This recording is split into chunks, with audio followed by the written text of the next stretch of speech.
여러분, 혹시 요즘 이런 생각 해보신 적 있으십니까?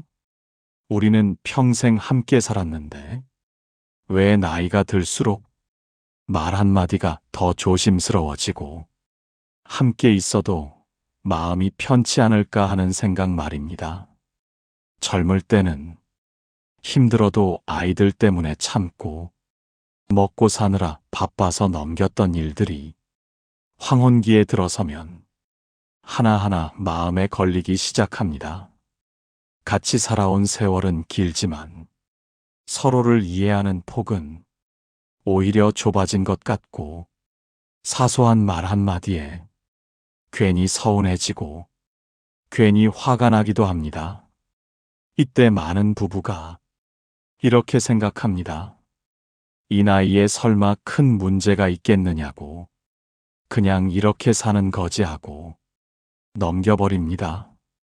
하지만 바로 이 지점에서 황혼기의 부부관계는 조용히 금이 가기 시작합니다. 옛말에 부부는 노년에 가서 진짜 실력이 드러난다고 했습니다. 젊을 때는 밖에서 버티느라 집에서는 참고 넘어갈 수 있었지만, 이제는 하루 대부분을 같은 공간에서 보내게 되기 때문입니다. 조선시대의 한 기록에도 이런 말이 전해집니다. 부부가 늙어 평안을 잃으면 집안에 병이 먼저 들고 그 병이 사람을 갉아먹는다고. 이 말은 부부 갈등이 단순히 마음 문제로 끝나지 않고 몸과 삶 전체에 영향을 준다는 뜻입니다. 황혼기의 부부는 사랑이 없어져서 멀어지는 경우보다 잘못된 습관과 말버릇 때문에 서서히 등을 돌리는 경우가 훨씬 많습니다. 문제는 이 습관들이 너무 익숙해서 스스로는 잘 느끼지 못한다는 점입니다. 상대가 왜 예민해졌는지, 왜 말수가 줄었는지, 왜 함께 있어도 웃음이 사라졌는지, 그 이유를 나이 탓, 성격 탓, 건강 탓으로만 돌리다 보면 관계는 더 깊이 멀어집니다. 여러분, 황혼기의 부부에게 가장 무서운 것은 크게 싸우는 것이 아니라 아무 말도 하지 않게 되는 것입니다. 말을 안 하게 되면 마음은 혼자 늙어가고 집은 함께 있어도 각자의 공간이 되어버립니다. 그렇게 몇 해가 지나면 어느 순간 이런 말이 나옵니다. 우린 왜 이렇게 살게 됐을까? 하지만 그때는 이미 돌아가기 어려운 지점까지 와 있는 경우가 많습니다. 그래서 오늘 이 영상에서는 황혼기에 접어든 부부가 절대로 해서는 안 되는 행동들을 하나씩 짚어보려 합니다. 이것들은 사랑이 없어서 생기는 문제가 아니라 오히려 오래 함께 살았기 때문에 무심코 반복하게 되는 것들입니다. 그리고 이 행동들을 조금만 일찍 멈출 수 있다면 황혼기는 외로운 시간이 아니라 서로의 마지막 동반자가 되는 소중한 시간이 될 수 있습니다. 여러분, 지금의 부부 관계가 완벽하지 않아도 괜찮습니다. 다만 앞으로 더 나빠지지 않기 위해 지금 멈춰야 할 것이 무엇인지 한 번쯤은 짚고 넘어가야 합니다. 이 영상에서 말씀드릴 내용은 누구를 탓하기 위한 이야기가 아니라 지금의 관계를 조금이라도 지키기 위한 이야기입니다. 말 한마디, 태도 하나, 습관 하나가 황혼기의 부부를 지옥으로 만들 수도 있고 서로의 유일한 편으로 만들 수도 있습니다. 지금부터 황혼기의 부부가 절대로 해서는 안 되는 것들을 하나씩 말씀드리겠습니다. 황혼기의 부부가 절대로 해서는 안 되는 첫 번째 행동은 상대를 가르치려 드는 태도입니다. 여러분, 이 나이가 되도록 함께 살아온 사람에게 무엇을 가르치려 한다는 것이 얼마나 위험한 행동인지 혹시 느껴보신 적 있으십니까? 젊을 때는 조언처럼 들리던 말이 황혼기에는 명령처럼 들립니다. 이렇게 해야지. 그건 틀렸어. 왜 또 그렇게 하느냐? 이 말들은 틀린 말이 아닐 수도 있습니다. 하지만 문제는 맞고 틀림의 문제가 아니라 존중의 문제입니다. 조선시대의 한 기록에 노부부에 대한 이런 말이 남아 있습니다. 늙은 부부는 상대의 허물을 고치려 할수록 서로의 숨통을 조인다. 이 말은 황혼기 부부 관계의 본질을 정확히 짚은 말입니다. 이 시기에는 상대가 바뀌지 않는다는 것을 이미 알고 있으면서도 습관처럼 지적을 하게 됩니다.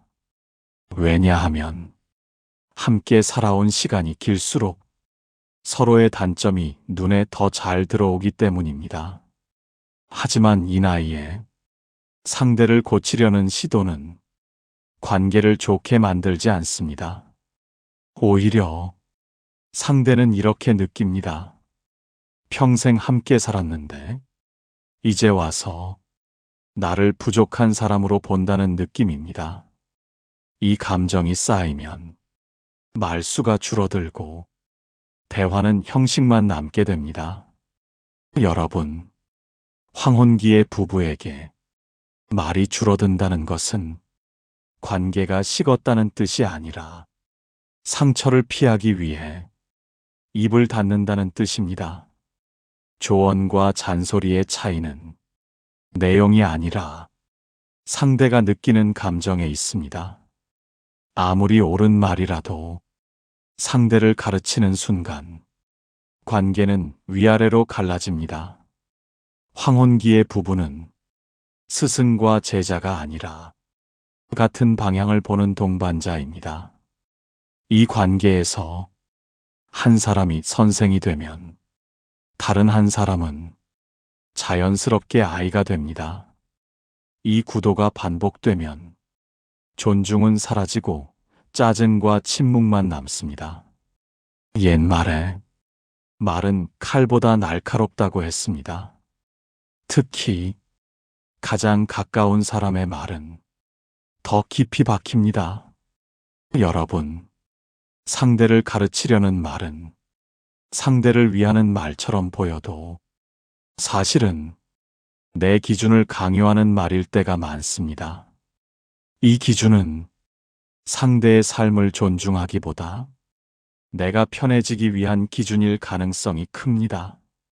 그래서 황혼기의 부부에게 가장 먼저 멈춰야 할 것은 고치려는 말버릇입니다. 고쳐지지 않는 사람을 고치려는 순간 관계는 서서히 무너집니다. 상대를 바꾸려는 말보다 같이 늙어가자는 말이 훨씬 필요해지는 시기입니다. 황혼기의 부부가 절대로 해서는 안 되는 두 번째 행동은 과거의 일을 꺼내는 습관입니다. 여러분, 다툼이 생길 때마다 이미 지나간 이야기를 다시 꺼내고 있지는 않으십니까? 그때도 당신이 그랬잖아. 예전에도 똑같았어. 당신은 원래 그런 사람이야. 이 말들은 상대를 설득하기 위한 말처럼 보이지만 사실은 관계를 포기하겠다는 신호에 가깝습니다. 조선시대의 한 문헌에 노부부의 갈등을 기록한 대목이 있습니다. 그 글에는 이런 말이 나옵니다. 묵은 일을 꺼내는 부부는 오늘을 살지 못한다. 이 말은 황혼기 부부에게 특히 뼈아프게 다가옵니다. 과거는 이미 서로가 견디며 지나온 시간입니다. 그 시간을 지금의 다툼에 끌어다 쓰는 순간 상대는 이렇게 느낍니다. 아무리 함께 살아도 나는 끝내 용서받지 못했구나. 이 감정이 쌓이면 사람은 설명하지 않게 되고 변명하지 않게 되고 결국 아무 말도 하지 않게 됩니다. 여러분, 황혼기의 부부가 말이 없어지는 이유는 할 말이 없어서가 아니라 해봤자 소용없다는 체념 때문입니다. 과거를 꺼내는 순간 대화는 해결을 향하지 않고 판결을 향합니다. 누가 더 잘못했는지, 누가 더 참았는지, 누가 더 억울한지, 이 싸움에는 승자가 없습니다. 오히려 서로의 마음에 상처만 깊게 남습니다. 젊을 때는 싸우고 풀고 다시 시작할 힘이 있었지만 황혼기에는 싸움 하나가 며칠을 가고 그 여운이 몸까지 끌고 내려갑니다. 잠이 깨고 입맛이 없어지고 괜히 기운이 빠집니다. 그래서 조선시대 장수자들의 부부 생활을 보면 공통점이 하나 있습니다. 묵은 이야기를 집 안으로 들이지 않았다는 점입니다. 불편한 기억이 있어도 그날의 평온을 더 중요하게 여겼습니다. 여러분, 황혼기의 부부에게 과거는 정리의 대상이지 공격의 무기가 아닙니다. 이미 함께 넘긴 세월을 서로의 목을 죄는 줄로 만들지 마십시오. 과거를 꺼낼수록 미래는 더 빨리 사라집니다.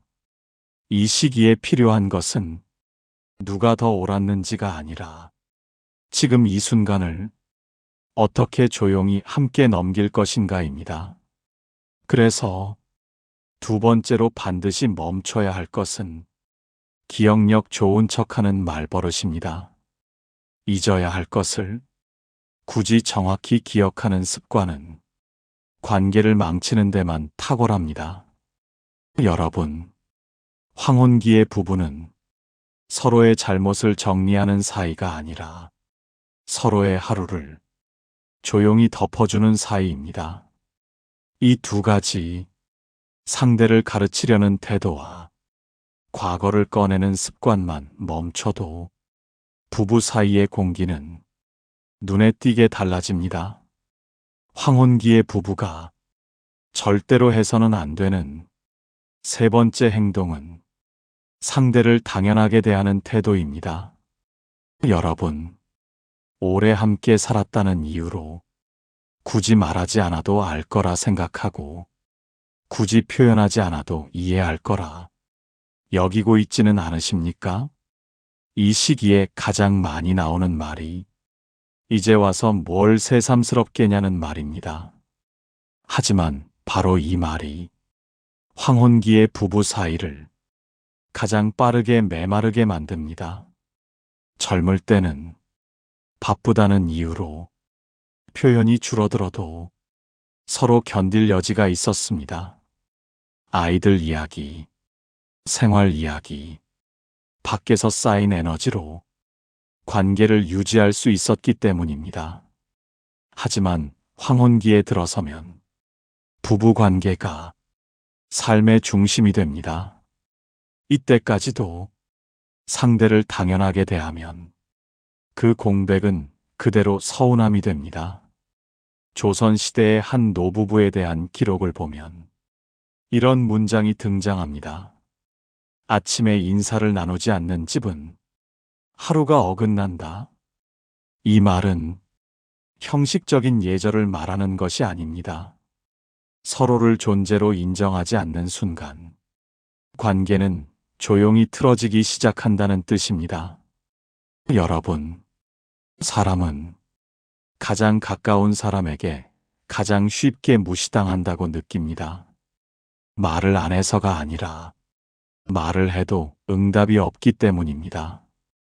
밥을 차려줘도 고맙다는 말이 없고 아파 보여도 괜찮냐는 말이 없고 하루를 함께 보내도 수고했다는 말이 없습니다.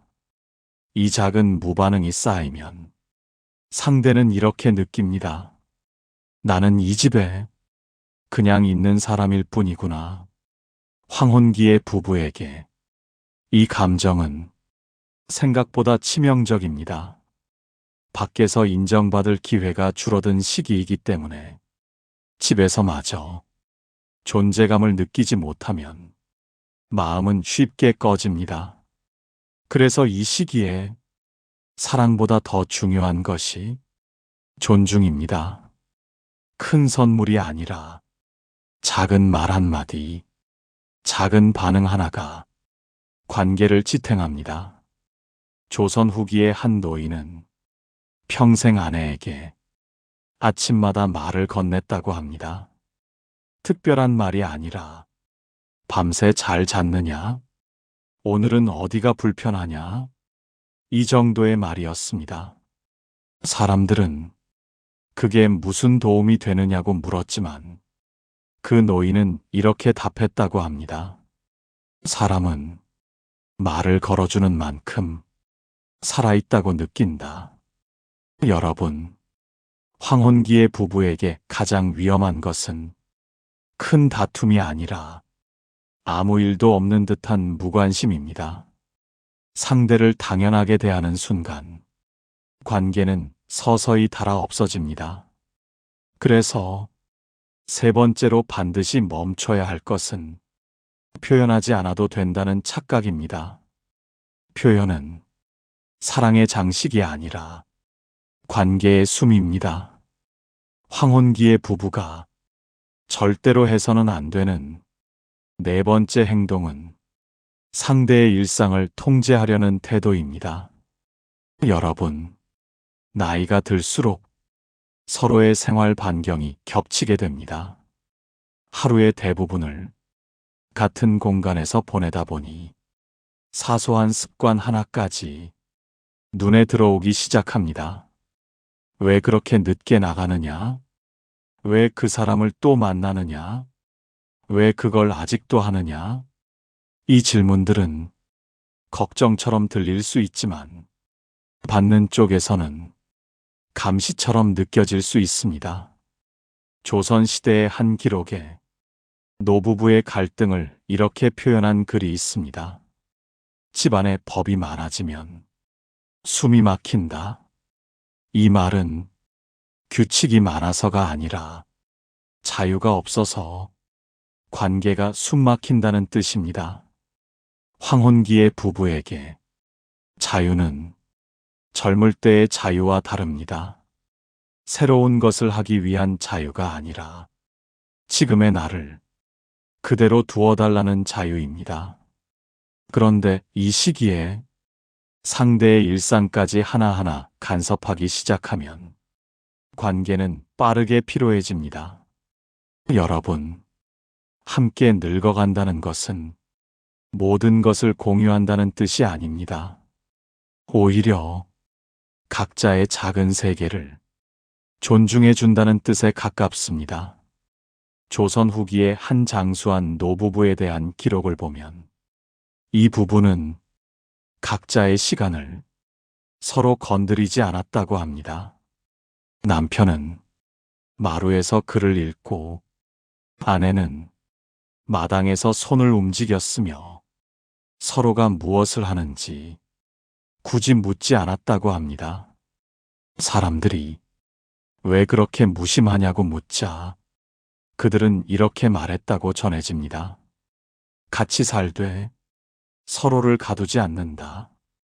여러분, 이 말이 황혼기의 부부에게 얼마나 중요한 말인지 곱씹어 볼 필요가 있습니다. 통제는 관계를 안전하게 만드는 것 같지만 실제로는 가장 빨리 지치게 만드는 행동입니다. 상대의 하루를 관리하려 들수록 상대는 말을 줄이고 표정을 감추고 결국 마음을 닫습니다. 이렇게 되면 집은 함께 사는 공간이 아니라 서로를 피하는 공간이 됩니다. 황혼기의 부부에게 필요한 것은 규칙이 아니라 여지입니다. 상대가 조금 늦게 들어와도 말없이 넘길 수 있는 여지, 취미가 달라도 존중해 줄 수 있는 여지, 이 여지가 있어야 관계는 숨을 쉽니다. 그래서 네 번째로 반드시 멈춰야 할 것은 내 기준으로 상대를 관리하려는 습관입니다. 상대를 바르게 살게 하려는 마음이 오히려 관계를 망칠 수 있습니다. 여러분, 황혼기의 부부는 서로의 삶을 바로잡는 사이가 아니라 서로의 삶을 조용히 허락해주는 사이입니다. 이 네 번째 행동을 멈추는 것만으로도 집안의 공기는 훨씬 부드러워질 수 있습니다. 황혼기의 부부가 절대로 해서는 안 되는 다섯 번째 행동은 비교로 마음을 상하게 하는 태도입니다. 여러분, 혹시 이런 말을 무심코 하고 계시지는 않으십니까? 다른 집은 아직도 같이 여행 다닌다더라. 누구네는 남편이 아직도 아내 말을 잘 듣는다더라. 저 집은 부부가 참 다정해 보이더라. 이 말들은 정보처럼 들리지만 상대에게는 평가로 들립니다. 그리고 이 평가는 황혼기의 부부에게 생각보다 깊은 상처를 남깁니다. 젊을 때는 비교가 경쟁이 되기도 했지만 이 나이에는 비교가 자존심을 건드립니다.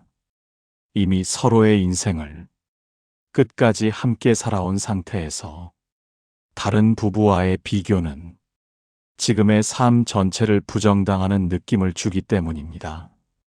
조선시대의 한 기록에도 노부부의 다툼을 다룬 글이 남아 있습니다. 그 글에는 이웃의 평안을 입에 올린 날, 집안의 평안이 깨졌다고 적혀 있습니다. 이 말은 아주 단순한 진리를 말해줍니다. 비교는 밖의 이야기를 집 안으로 끌고 오는 순간 관계를 어지럽힙니다. 여러분, 황혼기의 부부는 서로에게 마지막으로 남은 평가자입니다. 이때 비교는 사랑의 조언이 아니라 존재의 부정으로 느껴집니다. 왜 당신은 저 사람처럼 못하느냐? 왜 우리는 저 집처럼 못 사느냐? 이 질문은 답을 원하는 질문이 아니라 불만을 쌓기 위한 질문일 뿐입니다. 조선 후기의 한 노인은 아내에게 이런 말을 남겼다고 합니다. 우리는 우리대로 늙자. 이 말은 체념이 아니라 지혜였습니다. 비교를 멈추는 순간, 비로소 지금의 삶을 인정하게 되기 때문입니다. 여러분, 황혼기의 부부에게 가장 필요한 것은 더 나은 부부가 되는 것이 아니라 지금의 부부를 그대로 받아들이는 일입니다. 비교는 항상 위를 보게 만들고 위만 보게 되면 지금 손에 쥔 것들은 전부 초라해 보입니다. 이렇게 되면 서로의 노력, 서로의 세월, 서로의 인내가 모두 평가절하됩니다. 그래서 다섯 번째로 반드시 멈춰야 할 것은 다른 부부 이야기를 기준처럼 꺼내는 습관입니다. 부부 관계에는 정답도 순위도 없습니다. 각자의 사정, 각자의 속도, 각자의 방식이 있을 뿐입니다. 여러분, 황혼기의 부부는 경주에 참가한 사이가 아니라 같은 목적지로 천천히 걸어가는 동행자입니다. 비교는 걸음을 흐트러뜨리고 서로를 지치게 만듭니다. 황혼기의 부부가 절대로 해서는 안 되는 여섯 번째 행동은 마음을 닫고 침묵으로 버티는 태도입니다. 여러분, 싸우는 것보다 더 무서운 것이 무엇인지 혹시 아십니까? 바로 아무 말도 하지 않는 상태입니다. 젊을 때는 말다툼이라도 하면 감정이 터져나오고 어찌됐든 풀릴 여지가 있었습니다. 하지만 황혼기에 들어서면 싸움이 아니라 침묵이 시작됩니다. 말해봤자 소용없다는 생각, 이제는 포기하자는 마음, 그냥 조용히 살자는 체념, 이 감정들이 입을 닫게 만듭니다. 조선시대의 한 기록에 노부부의 말년을 이렇게 적은 글이 있습니다. 한 집에 살되 마음은 서로 다른 곳에 머물렀다. 이 문장은 침묵이 어떤 결과를 만드는지를 아주 정확하게 보여줍니다. 침묵은 평화를 만드는 것처럼 보이지만 사실은 관계를 얼려버리는 선택입니다. 문제는 얼어붙은 관계는 저절로 녹지 않는다는 점입니다. 말을 안 하다 보면 표정이 줄고, 표정이 줄면 관심이 사라지고, 관심이 사라지면 상대는 존재감마저 잃게 됩니다. 여러분, 황혼기의 부부에게 말이란 설득의 도구가 아니라 연결의 끈입니다. 잘 풀지 못해도, 어색해도, 조금 서툴러도 말을 이어가야 관계는 살아있습니다. 조선 후기의 한 노인은 아내와 다투고도 반드시 그날 말을 걸었다고 합니다. 무슨 말을 했느냐고 묻자 그는 이렇게 답했다고 전해집니다. 할 말이 없어도 말을 붙였다. 이 말은 내용보다 연결을 더 중요하게 여겼다는 뜻입니다. 여러분, 황혼기의 부부는 완벽한 대화를 나눌 필요가 없습니다. 다만, 관계를 끊지 않겠다는 신호는 계속 보내야 합니다. 침묵은 상대를 배려하는 선택이 아니라 관계를 방치하는 선택입니다. 그래서 6번째로 반드시 멈춰야 할 것은 아무 말도 하지 않음으로써 문제를 넘기려는 태도입니다. 조금 불편해도 한마디를 건네는 용기. 이 용기가 황혼기의 부부를 지켜줍니다. 여러분, 지금까지 말씀드린 6가지를 다시 떠올려 보십시오. 상대를 가르치려 하지 말 것, 과거를 꺼내 공격하지 말 것, 당연하게 여기지 말 것, 일상을 통제하려 들지 말 것, 비교로 상처 주지 말 것, 그리고 침묵으로 마음을 닫지 말 것. 이 6가지만 피해도 황혼기의 부부관계는 지금보다 훨씬 덜 아프고 훨씬 덜 외로워질 수 있습니다. 여러분, 지금까지 황혼기의 부부가 절대로 해서는 안 되는 6가지 이야기를 함께 나누었습니다.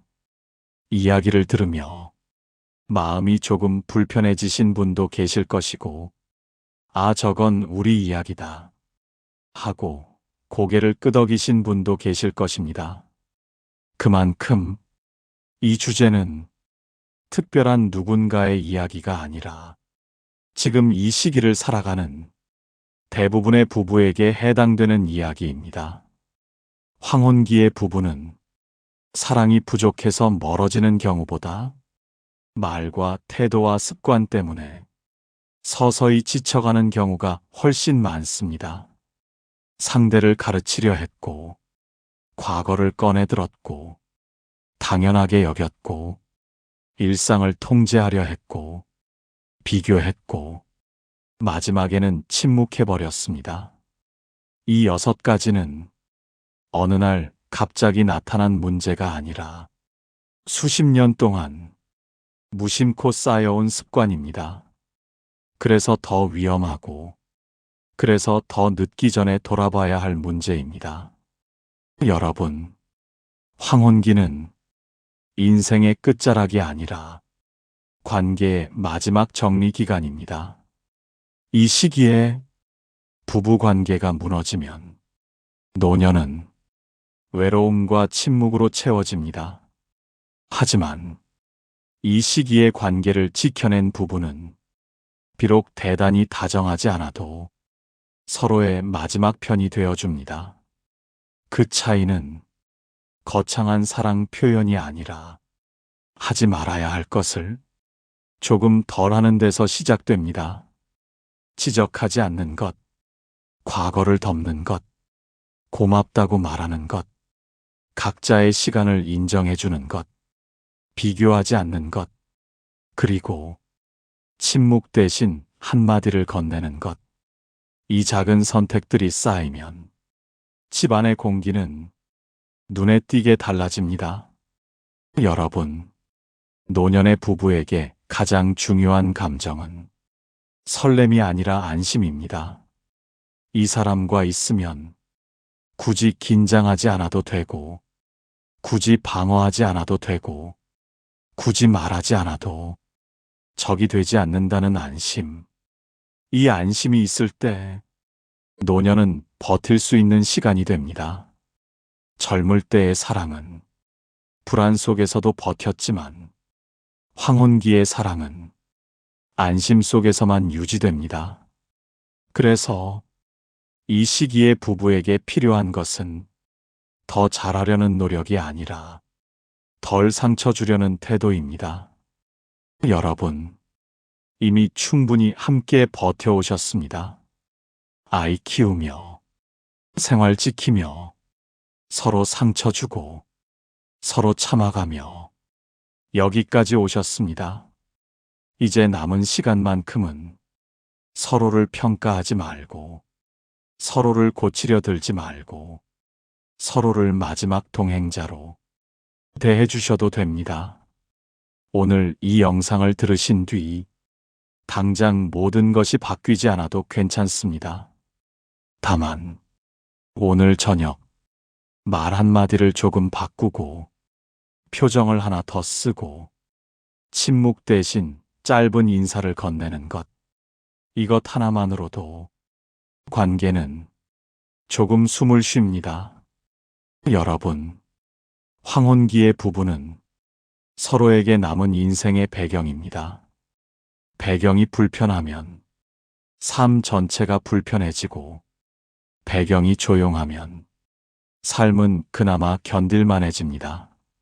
오늘의 이야기가 여러분의 집 안 공기를 조금이라도 부드럽게 만들었기를 바랍니다. 그리고 서로에게 마지막까지 너무 아픈 사람이 되지 않기를 진심으로 바랍니다. 끝까지 함께 해주셔서 고맙습니다.